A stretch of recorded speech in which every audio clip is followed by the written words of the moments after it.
እስራኤልና ሐማስ ወደ ሁለተኛ ዙር ጦርነት እየፈራረሰ ያለው የተኩስ አቁም ስምምነትና በጋዛ ዳግም እያንዣበበ ያለው ጦርነት።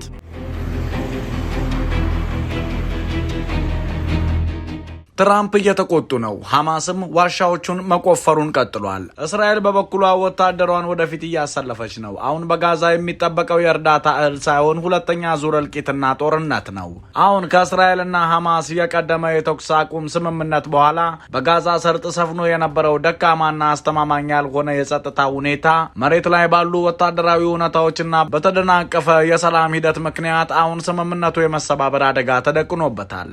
ለሁለት ዓመታት በዘለቀው ከ70,000 በላይ ፍልስጤማውያንን ሕይወት በቀጠፈው ከባድ ጦርነት ምክንያት ተፈጥሮ የነበረው መጠነኛ እረፍት አሁን ላይ ለበለጠና እጅግ አውዳሚ ለሆነ የጦርነት ምዕራፍ መዘጋጀት እንደሆነ የሚጠቁሙ ምልክቶች በስፋት እየታዩ ነው። የዚህ አደገኛ ሁኔታ ማዕከል የሆነው ደግሞ የፕሬዝዳንት ትራምፕ የሰላም እቅድ ሲሆን ይህ እቅድ የጋዛን አስተዳደራዊና የደህንነት መዋቅር ለመቀየር ታስቦ የተዘጋጀ ቢሆንም በሁለቱ ወገኖች መካከል ባለው ጥልቅ አለመተማመንና ግትርነት ምክንያት ተግባራዊ መሆን ተስኖታል።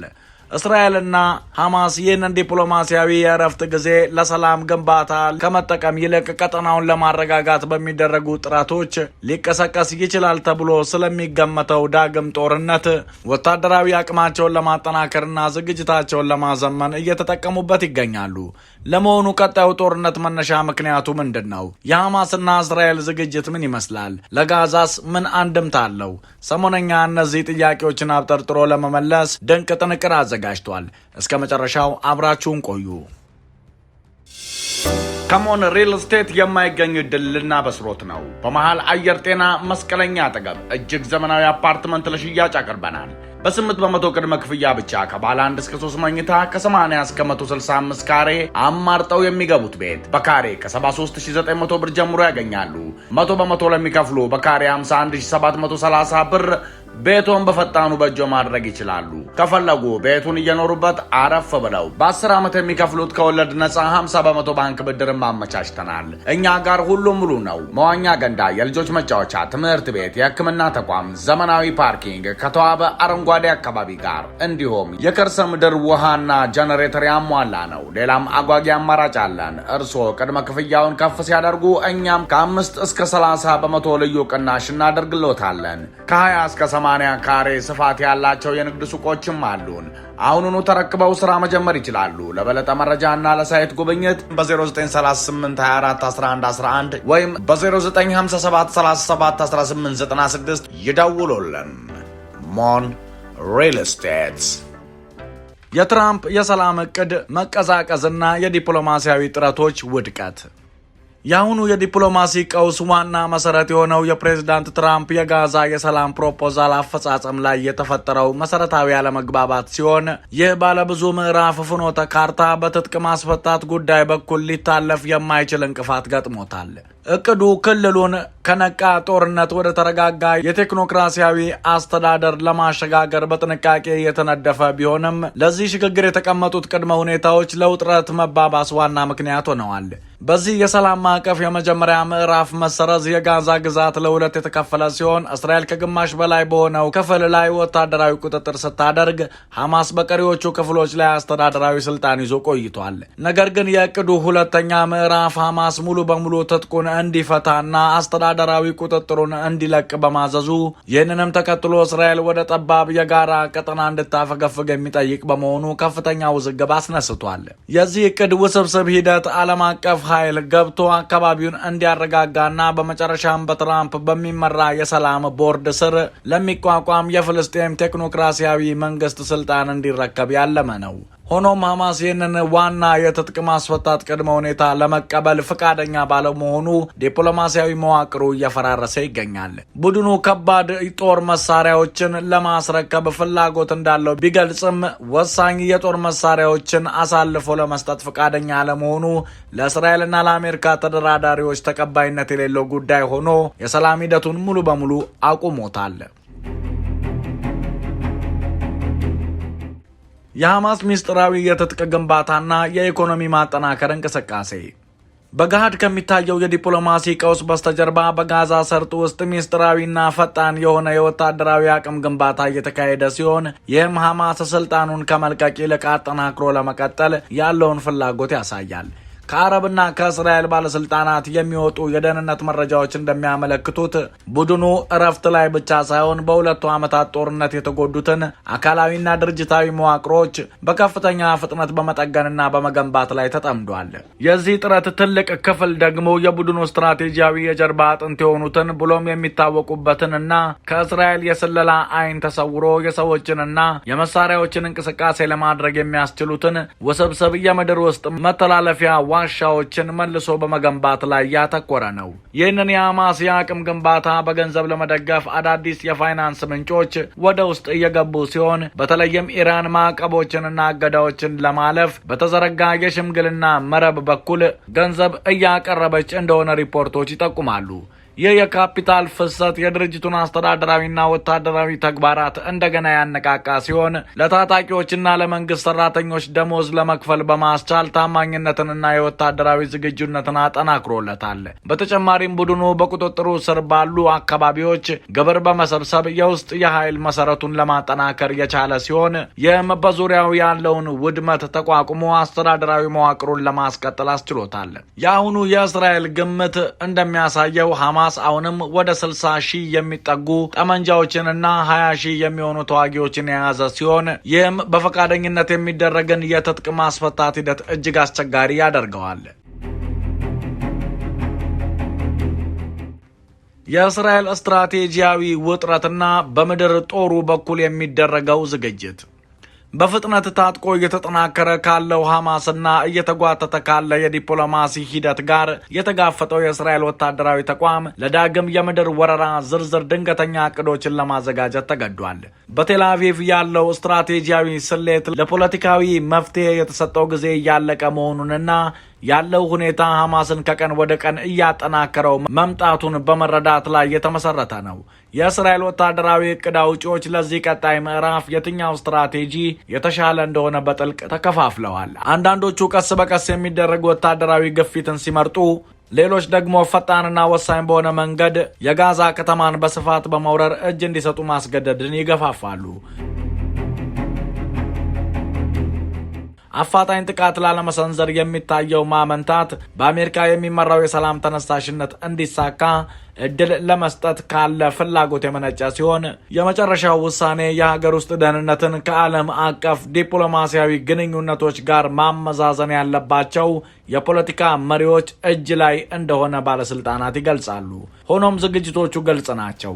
ሐማስ በሰላም እቅዱ የትጥቅ ማስፈታት አንቀጾች መሰረት በፈቃደኝነት ካልተገዛ እስራኤል ወታደራዊ ኃይል ተጠቅማ ለማስፈጸም ዝግጁ መሆኗን ማስጠንቀቂያዎች ወጥተዋል። ከእስራኤል መከላከያ ተቋም የሚሰሙት ንግግሮች ስለ ጦርነቱ አውድ አዲስ እይታን ያንጸባርቃሉ። የቀድሞው ከፍተኛ ወታደራዊ እቅድ አውጪ የሆኑትን ኤሬዝ ዊነርን ጨምሮ አንዳንድ ስትራቴጂስቶች የህዝቡ መፈናቀልና የቀድሞው የመሰረተ ልማት ውድመት ቀጣዩን ወታደራዊ ዘመቻ ህዝቡ ከሚገምተው በላይ ፈጣንና ቀላል ሊያደርገው እንደሚችል ያምናሉ። የጋዛ ግብዓት ቁጥጥርና አስፈሪው የከተማ ጦርነት ስጋት። ጦርነቱ እንደገና ሊቀሰቀስ ይችላል የሚለው ስጋት በተለይም በፈራረሰችው የጋዛ መሬት ላይ የሚደረገው ውጊያ ሊያስከትል የሚችለውን አስከፊ የሎጂስቲክስ ፈተና ወደ አደባባይ አውጥቶታል። የባለፈው ዓመት የጥቅምቱ የተኩስ አቁም ስምምነት አብዛኛው የጋዛ መሰረተ ልማት ከወደመ በኋላ የመጣ ነበር። አሁን ግን አዲስ ውጊያ መጀመሩ ይህንን ውድመት በከፍተኛ ደረጃ ሊያባብሰው ይችላል።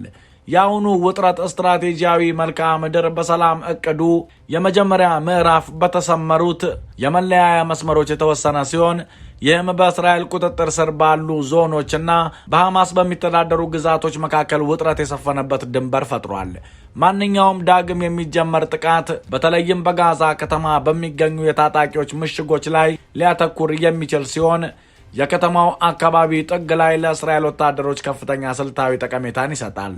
በሰላም እቅዱ ሁለተኛ ምዕራፍ ውጥረትን ለማርገብ ታስቦ የነበረው የስጋት ጥብቅ ቀጠና ጽንሰ ሐሳብ አሁን ላይ ተቃራኒ ኃይሎች በጥርጣሬ የሚተያዩበት ወታደራዊ ምሽግ ሆኖ ተቀይሯል። ለእስራኤል የሚገጥማት የሎጂስቲክስ ፈተና ሀብትንና የፖለቲካ ድጋፍን ሊያሟጥጥ በሚችል ረጅም የጸረ ሽምቅ ውጊያ ውስጥ ሳትገባ የመሸጉ ታጣቂዎችን ማውጣትና የተገመተውን 60 ሺህ ቀላል የጦር መሳሪያ ማስፈታት ነው። በሌላ በኩል የሐማስ ስትራቴጂ እንደገና የተገነቡትን የዋሻ መረቦችና የከተማ ፍርስራሾችን በመጠቀም አጥቂ ኃይሎች ላይ ከፍተኛ ጉዳት ማድረስ ሲሆን እያንዳንዱ የድንጋይ ክምር ወደ መከላከያ ምሽግነት ለመቀየር ያለመ ይመስላል። በታጣቂዎች እጅ የሚገኘው የጦር መሳሪያ ብዛት በኃይል ትጥቅ ለማስፈታት የሚደረግ ማንኛውም ሙከራ ከፍተኛ ጦርነትን እንደሚያስከትልና ሰላማዊ የስልጣን ሽግግርን የራቀ ቅዠት እንደሚያደርገው ያሳያል። የውስጥ የፖለቲካ ክፍፍሎችና የአመራር ቀውስ በሁለቱ መንግስታት መካከል ያለውን ግጭት ይበልጥ የሚያወሳስበው በሁለቱም ወገኖች በተለይም በሐማስ ውስጥ የውሳኔ አሰጣጥ ሂደቱን የሚያውከው ውስብስብ የውስጥ ፖለቲካው ነው። ታጣቂ ቡድኑ በአሁኑ ጊዜ አደገኛ የሆነ የውስጥ አመራር ምርጫ ሂደት ላይ የሚገኝ ሲሆን ይህ ሂደት በአባላቱ መካከል ጥልቅ የሆነ የርዕዮተ ዓለምና የስትራቴጂ ልዩነቶች መኖራቸውን አጋልጧል። ስልጣን ለመያዝ የሚወዳደሩ እጩዎች በተግባራዊነት ፕራግማቲዝምና በከረረ ተቃውሞ ሃርድላይን ሬዚስታንስ ጎራዎች የተከፈሉ ሲሆን ከእስራኤልና አሜሪካ ፕሮፖዛሎች ጋር መነጋገር ይገባል ወይስ ፍጹም እምቢተኝነትን መቀጠል አለበት በሚለው ላይ ከፍተኛ ክርክር አለ። እነዚህ የውስጥ ክፍፍሎች ቡድኑን በዓለም አቀፍ መድረክ ላይ የማይገመት ተዋናይ ያደርጉታል። ምክንያቱም የተለያዩ ቡድኖች እርስ በርስ የሚቃረኑ ዓላማዎችን ሊያራምዱ ወይም በተቀናቃኞቻቸው የተደረጉ ስምምነቶችን ሊያፈርሱ ይችላሉ።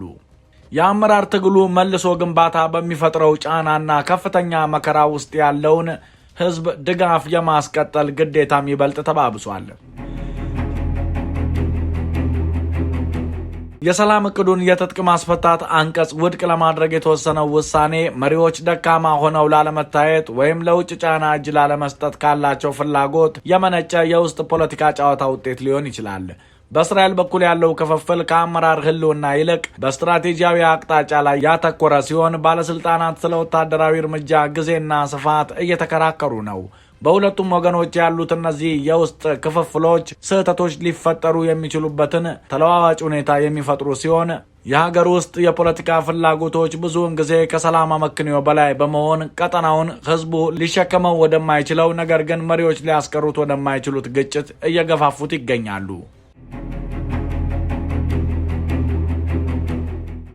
የዓለም አቀፉ ዝምታና የሰላም ስምምነቶች ሙከራ ውድቀት የዚህ እየተባባሰ የመጣ ቀውስ የመጨረሻውና ምናልባትም በጣም ተስፋ አስቆራጭ አካል በሰላም እቅዱ ላይ እንደታሰበው ዓለም አቀፉ ማህበረሰብ አስፈላጊውን የማረጋጋት ስልት ማቅረብ አለመቻሉ ነው።